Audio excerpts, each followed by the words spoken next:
So you, like me, are pumped that Sarah J. Maas just announced 2 new ACOTAR books for the end of 2026 and the beginning of 2027.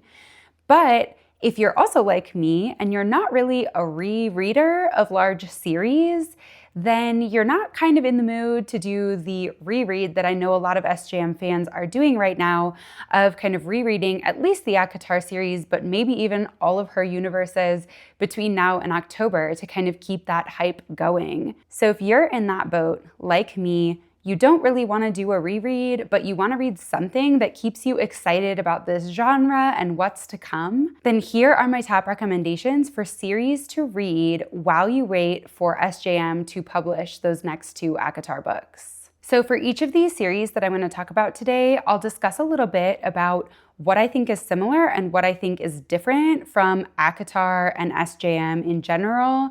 And because of that, there will be some spoilers for Sarah J. Maas's universes in general, in particular ACOTAR, but potentially other series as well. Just a heads up. These are not all perfect overlap with ACOTAR, but all of them are on this list for a very particular reason. I've got 5 series to share with you today, but just a note up front here as well about some things that are intentionally missing from this list, things I didn't include on purpose. I am personally more of a fantasy reader than a romance reader. I do like both genres. ACOTAR was, I believe, my first true foray into like romantasy or fantasy romance as a genre. And then when I tried to look into recommendations online of what to read next after I finished ACOTAR, I was often recommended romance first books or series that also had fantastical elements in them, which I'm calling romantasy. Oftentimes authors like Harper L. Woods, Jennifer L. Armentrout, Scarlett St. Clair. And just to be clear, I enjoyed a lot of those. I really liked them. But as someone who enjoys the extensive world building of fantasy, maybe a bit more than the romance side of the ACOTAR series, or at least I like the balance that SJM has going on in ACOTAR of the two, of fantasy and romance. I was looking for series that swung more in that direction, and I was having a hard time finding recommendations. So I don't have recommendations from those authors on this list, not because I don't think they're good, but because I wanted to provide some recommendations that give a little more balance between the fantasy and the romance. I also skipped including some romantasy or fantasy romance series, and yes, I think they're different. Some of the very, very, very popular ones these days: Shield of Sparrows by Devney Perry, the Fae and Alchemy series by Callie Hart, the Quicksilver, etc., and the Fourth Wing series by Rebecca Yarros, the Empyrean series. I did not include those 3. I enjoyed them all. I guess Fae and Alchemy a little bit less than the other 2.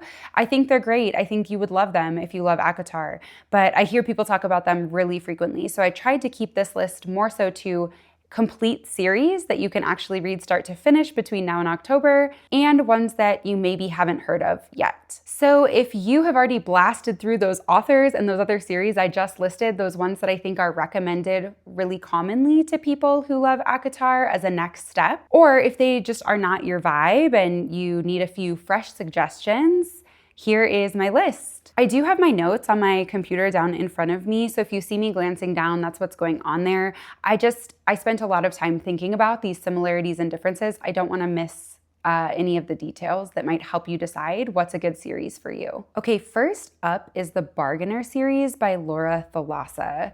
The first book in this series is called Rhapsodic. It's a complete series, and there are 4 books in this series. Kicking off with some similarities, we are in a fae world that exists alongside or like parallel to the human world, just like in ACOTAR. And this fae world has multiple courts or realms. There is a main male love interest with darkness/night related powers. And our female protagonist is a strong female lead who has powers of her own as well. The romance and the spice levels feel really similar to the ACOTAR series for me. Potentially, if I'm remembering correctly, a bit more spice than SJM tends to include towards like the end half of the series, the Bargainer series, if I'm remembering correctly. But in general, the balance is like relatively similar to ACOTAR. Getting into some of the differences here, there is a more equal relationship between our main male character and our main female character, because both of them are magical beings from the get-go. Another big difference, I think, is that the longing in the relationship is happening on both ends. Unlike with like Farrah and Reese, where it's definitely much more one-sided on Reese's side with that sense of longing, this one is definitely more split. There is less war and like political scheming than ACOTAR has overall, but this Bargainer series is not without its own gore and scheming as well. It's just on a different scale than what's happening on ACOTAR. And on a similar vein there, the main mystery, like the main thing they're trying to figure out and piece together, and like the big bad that they're fighting against in the Bargainer series, is more kind of like fantastical than like a political element of the story as well. In ACOTAR, I feel like it's very much like a political entity or like a political force, or it's really messing with like the political scheming and stuff going on. And on this one, it's a bit more just like a fantastical situation happening. Oh, I didn't even give you guys like a little synopsis of what the, the Bargainer series is about. I'll get better about doing that up front for the next 4 series, but the Bargainer series, just to kind of go back in time here for a second. So in the Bargainer series, our main female protagonist, Calypso, is a siren, and she is kind of living her life in the mortal world, knowing that she's a magical being. And then one day, the Bargainer shows up at her house after years of absence to collect her debts to him. And he needs help figuring out what's going on in the parallel Fae realm. So they go together, and you learn about their history together before this current day time period. I mean, it's a fantasy romance. I don't think I'm spoiling the plot here by saying that you see their relationship develop as they kind of also go through an entire like quest journey kind of process. Okay, series number 2 is The Kingmaker Chronicles by Amanda Boucher. The first book here is called A Promise of Fire. It is a complete series.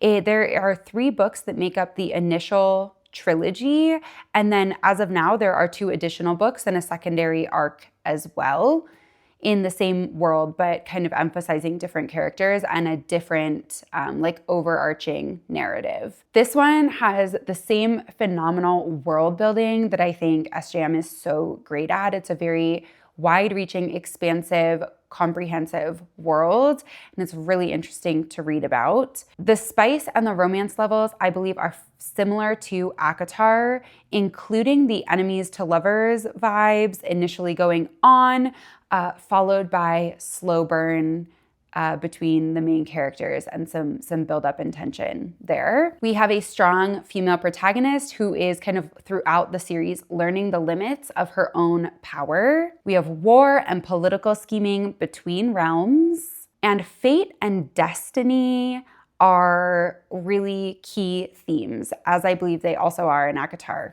if you're reading closely. This one is also a bit rare in the sense that it's structurally very similar to the ACOTAR series. So kind of an initial first trilogy that follows like one set of characters, one arc, and then followed by another arc after that conflict from the first arc is wrapped up. I do think that The Kingmaker Chronicles wraps up more neatly at the end of those first 3 books. I think you could genuinely stop at those first 3 books. I continued reading the next 2 that were out, and if Amanda Boucher keeps writing more, I will continue reading more because I really loved it. But I do think it wraps up a little bit better than ACOTAR does at that 3rd book. The main differences here that I think are important to point out is that this is not like a Fae world that we're diving into here. So there's more of an emphasis on like gods and goddesses, not necessarily Fae and like magical creatures in that way, although there are magical creatures in the Kingmaker Chronicles as well. And then clairvoyance and elemental magic kind of interplay as the magic system here in this one. And it feels a bit different than the magical system in ACOTAR as well, I think largely because it's not like Fae based. I did it again. I forgot to give you the synopsis. So let me do the synopsis before I move on to series 3 here. So the Kingmaker Chronicles, we're following Catalia Fisa, who is a clairvoyant, you know that right from the jump, but she's kind of trying to avoid her power and fly under the radar. But a warlord, Griffin, finds out what she is, what powers she has, and kidnaps her and wants to use her to look into the future and help set him up for stability in this new realm that he has conquered. She does not want to get dragged into it. He's forcing her into it. And again, it's a fantasy romance series, so you can imagine where things go from there. Okay, series number 3 is Frost and Nectar by C.N. Crawford. The first book here is called Frost.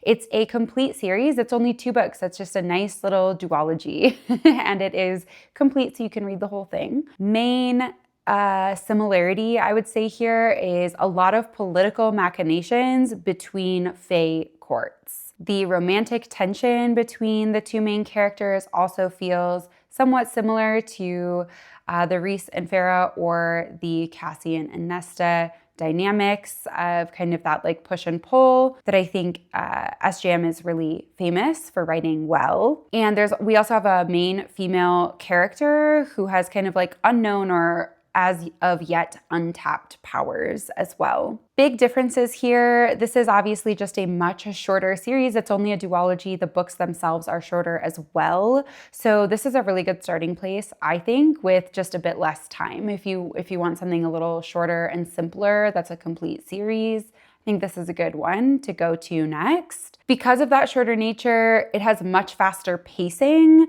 and faster romance progression. Just something to be aware of. I know for some people they love that faster progression, and some people prefer more of the slow burn that SJM is known for. This one has very little, if any, war and like large, huge battle scenes. It has more of the political scheming side of things. Oh, and I should have said in the similarities, there's a trials aspect here as well. And it turns out I'm just doing these synopses after I tell you the similarities and differences. So for Frost and Nectar, we are following a Fae who is in the human world right now, but the Seelie King comes looking for participants in his trials that are held every so often, and he snatches up our main character and brings her to the Fae realm in order to participate. He actually wants a scam marriage with her, and she wants nothing to do with the Fae. And so we're kind of watching that dynamic play out amidst the political scheming between different Fae courts and alongside the figuring out your powers kind of dynamic as well. Okay, number 4 on this list is the Kindred's Curse series by Penn Cole. The first book here is called Spark of the Everflame. This one is actually an incomplete series, but not for much longer. Hopefully, cross your fingers.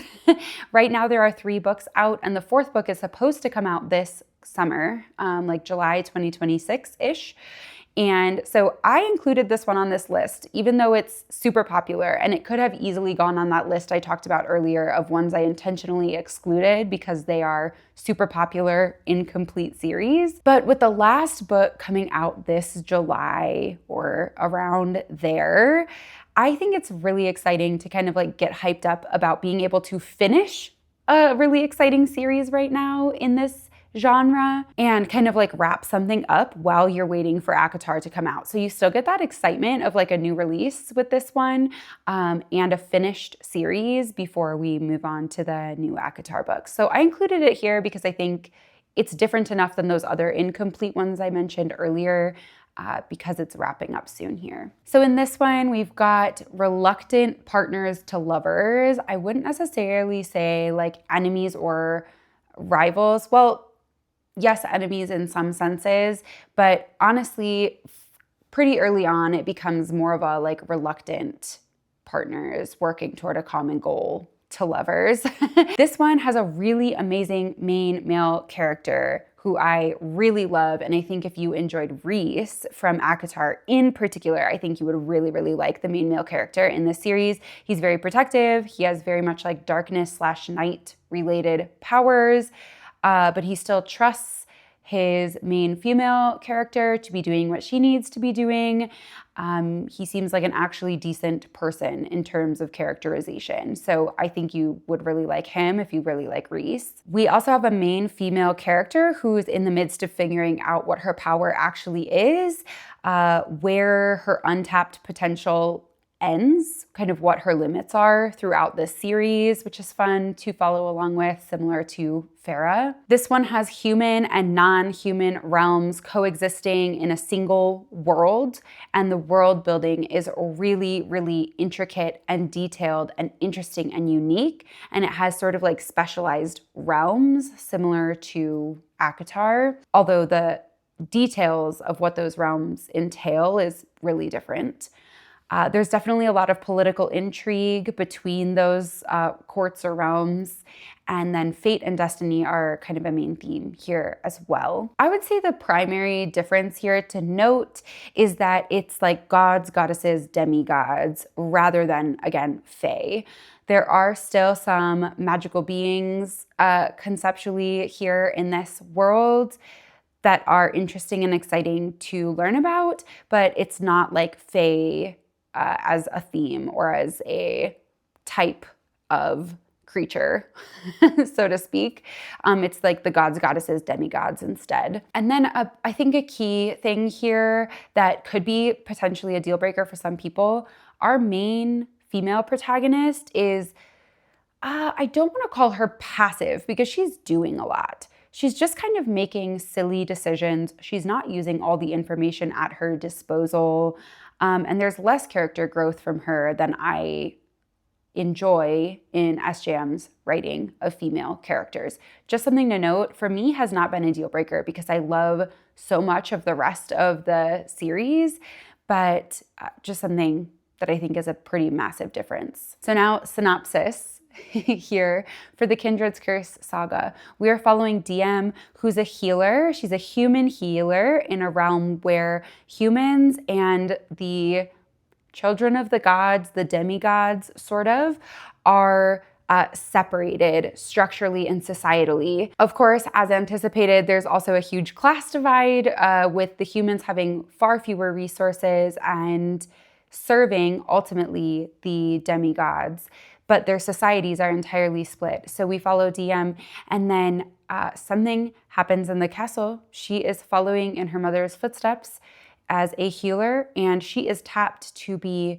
a healer in the demigod's realm to help out with the situation that has occurred. And from there, we learn a whole bunch of political stuff happening, and we start getting into the fantasy and romance sides of things in a lot of detail. And that reminds me, one more similarity for this one, found family. Huge theme, huge theme is the found family in this one as well. So if you love that about ACOTAR, I think you will enjoy that here too. Okay, number 5 on this list, last one for today, is the Witch Walker series by Sharissa Weeks. The first book in this series is called The Witch Collector. It is an incomplete series, I believe, although I stopped reading this series probably in like 2022, 2023. So there's a very good chance it has actually finished up. Let me just check. Okay, I was right. There are 4 books out. There are intended to be 5. I don't actually even see a release date for that 5th book. So apologies for an incomplete series here, but I think there's enough here to get you going in the meantime while you wait for ACOTAR. This one is maybe not the most different than the other ones, but the similarities lie in kind of a different perspective of SJM and ACOTAR than what I've been talking about in these other ones. So for this one of the biggest like overarching obvious similarities for me is a sister who will do anything to protect her family, and in particular, her siblings. Vengeance is a really big driving factor for our protagonist in this series, and that just feels very familiar to me for kind of all of our female protagonists from SJM, in particular in the ACOTAR series, kind of that familial protection and that sisterly bond being strained through the circumstances they find themselves in, and then that need for vengeance driving them. This series also has war and conflict between rulers of different seasonal lands, which is fun. There are time jumps in this that span multiple centuries and kind of give a complete picture of the longer lifespans that are common and prevalent in SJM series as well. This one has really great romance. I do think, getting into the differences a bit here, if I'm remembering right, and I'm sorry if I'm not, but I believe this series, this Witchwalker series, has quite substantially less spice, though, in the romance than ACOTAR does, at least in the first many books. But the romance is definitely still there, very prevalent, very much a central theme. And there is spice, it just comes, I believe, a bit later. So the main differences here, from my point of view, are a more unique magic system than a lot of the others that I've talked about today. Kind of the biggest gap between what I commonly see in these fantasy romance or romantasy series and what's going on in this one, which is really fun to read about if you've already read kind of a lot in this realm. There is definitely some world building. I would say there's more magic system and belief system building, though, than world building in the sense of physical spaces and places being the primary descriptors. It's a lot more around the magic system and the belief systems of the people in this world. Gods and goddesses are the main theme here, alongside witches, as you can probably tell from the title of the series. One big difference here that comes up repeatedly and is a main theme of this series that I don't think really shows up quite as much or on the same scale as in the SJM books is choosing between multiple potential lives that our main character could live, and kind of seeing how those different paths would play out. So in this series synopsis here, we're following Reyna, who wants to kill the Frost King. The Frost King comes regularly on collecting day to take a witch for their own purposes. And Reyna's sister was selected the last time the Frost King came. So now that he's returning yet again on collecting day, Reyna sees an opportunity to kill him. Then when she's actually captured instead by the Frost King, she realizes that there is a more sinister threat than just the Frost King, and she starts to understand the purpose the witches have been serving that he's been gathering on collecting day. So then she's sort of forced between this tension, this push and pull of vengeance and wanting to create a world where her family will be safe, not only from the Frost King, but more broadly.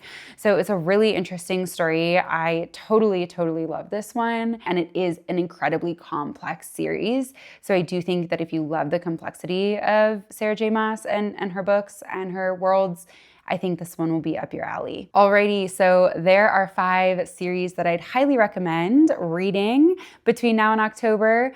If you want to kind of get hyped, get excited, but you're not really interested in doing the whole SJM reread that I think is exciting for a lot of folks, but maybe not the right fit for all of us. Hopefully you can find something here that sounds interesting to you, maybe a fresh take on this realm.